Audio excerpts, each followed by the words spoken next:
This chapter is called Girl, Where Do You Think You're Going? This is just a snippet of that chapter. Oh, I'm so nervous. I practice these, reading them to my therapists. And yes, therapists, plural. As a child, I remember sitting in front of the TV, watching reruns of The Nanny. In between Fran Fine's squawking and Mr. Sheffield spawning my attraction to avoidant men were commercials of banana-na-na-na-na-nas, Furbies, and cancer statistics. 1 in 3 people you meet will get cancer at some stage in their lives. A scary male voice decreed into living rooms across Australia. I felt guilty because I wasn't scared and I didn't really care. Mostly, I was thinking about how unfair it was that my school friend Elsa was allowed a Furby and I wasn't, because my parents thought they were creepy. Looking back, I'm pretty sure Furbies fed on the nightmares of children, so it's probably a good call. Nicholas Sparks' film adaptations would teach me that the sick girl is a starring role. So when I was diagnosed with a spinal tumour at 21, the fantasy I created in my mind had me picturing something like this. In my delusion, I would lay draped weakly over a chaise lounge, one hand to my forehead, the other falling by the wayside, as he, the infamous, faceless he, held my hand and read to me from one of my favourite books. While on the verge of death, he would ask for my hand in marriage, and as a single tear ran lamely down my cheek, I would choke out, yes. Now, having lived a rather different experience, I'm quite sure old Nicky Sparks has never, not once, been around a sick young woman, because in reality it looks more like this. There, I would lay slumped, clammy and pale with a greenish tinge in my bed. My skin damp with sweat from the OxyContin and morphine seeping from my pores. My cold hands filled with drips and needles that he is too afraid to disturb go unheld for weeks. I notice but say nothing, planting the first seed of resentment that my fairy tale has been dismissed. Rather than ask for my hand in marriage, he asked me if we really must watch another episode of Ready Steady Cook, to which my reply is a forceful yes, as tears of frustration fall from my face, now red with fury. At 22, I attended a wellness cancer retreat in the country. Between the 3 times daily meditation sessions and 7 cold-pressed veggie juices we were made to drink, we enjoyed workshops ranging from what would you do if you had 3 months to live, a reality for a lot of people in there, and how to perform an at-home coffee enema. If you have never made yourself a nice big pot of coffee, grabbed a pillow and some lube and taken to the bathroom floor to slowly filter tepid coffee up your own asshole, you haven't lived. Coffee by mouth was a no-go, but coffee by way of anal ingestion, highly encouraged. As dedicated as I was, this was a practice difficult to look forward to, and I decided to pull the plug early on, so to speak. In the midst of all this depressing lunacy, I met Sam. Sam, who brought 3 pairs of sparkly slippers to alternate over the 2-week stay. Sam, who brought her iPad to watch downloaded episodes of Long Island Medium on. Sam, who brought forbidden array of nuts, lollies and chocolates to illegally snack on and offered them to me like someone selling stolen watches in a duster down a dark alley. Sam, my best friend. She wasn't wearing a stitch of makeup, but her Mediterranean skin glowed, making her chocolate brown eyes sparkle. She was petite in stature, but she took up space unapologetically. Looking at her made me inadvertently lift my chest and tuck my shoulders back a little, trying to emulate her confidence. Her short, dark hair was pulled back from her face by a headscarf, which I would later learn was covering an impressive scar on her skull. We were the 2 youngest people attending Camp Cancer by at least 20 years, and as such we clung to each other for dear life. To this day, she is the coolest person I've ever known. It was always effortless for her. Even with a terminal brain tumour, she was sunshine personified, and she'd chosen me to be her best friend.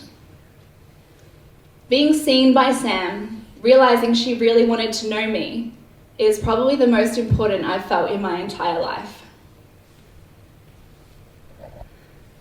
What people often forget about cancer is that you can look normal, healthy even, for quite a while, right up until you don't. It's easy to forget that you're watching someone you love slowly die. What the movies don't show is the process of the body beginning to shut down, first in subtle ways that are easy to miss if you are not watching closely. Your loved one becomes weak, tired, and their once ravenous appetite is now bird-like and scarce. This goes on until one day you see your friend who you remember jumping off boats with in string bikinis, dancing on tables with you at clubs, crying with laughter at your shitty jokes, struggle to understand simple concepts.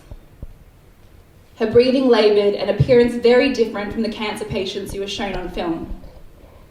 You catch yourself struggling to recognise your friend in the face staring back at you, focusing on her eyes. She's still in the eyes.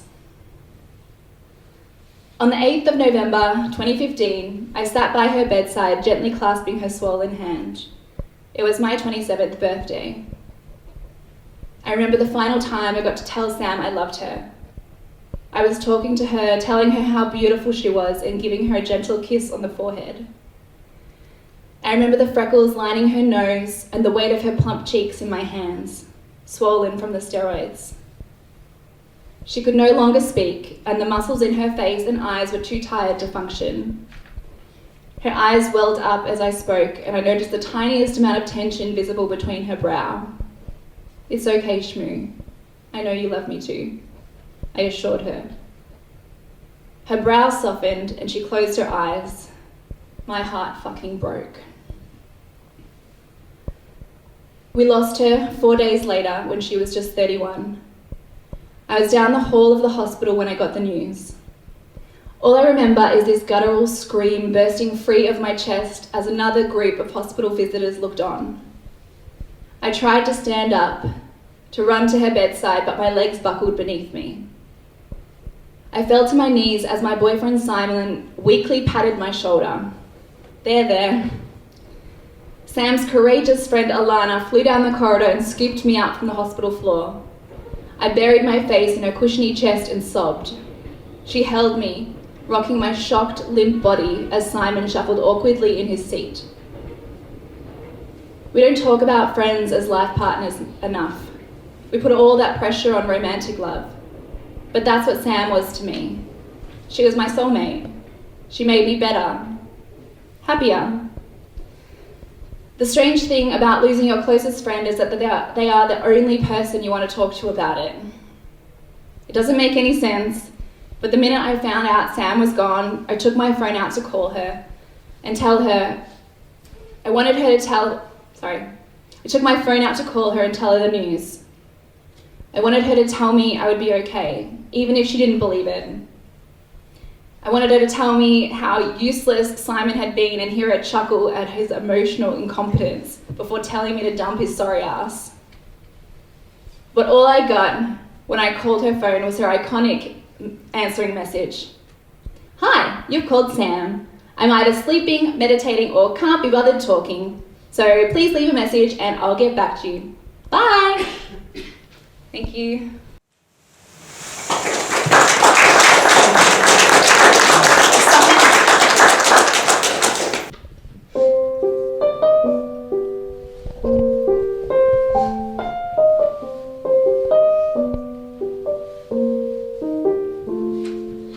I had hopes in finding someone like you.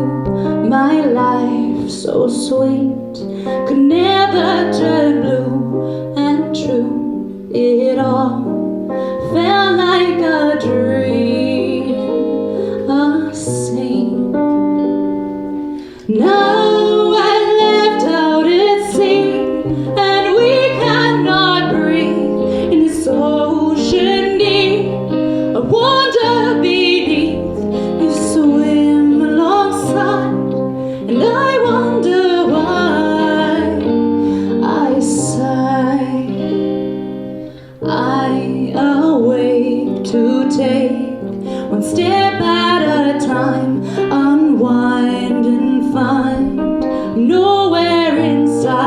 I tried so hard to open the door to more.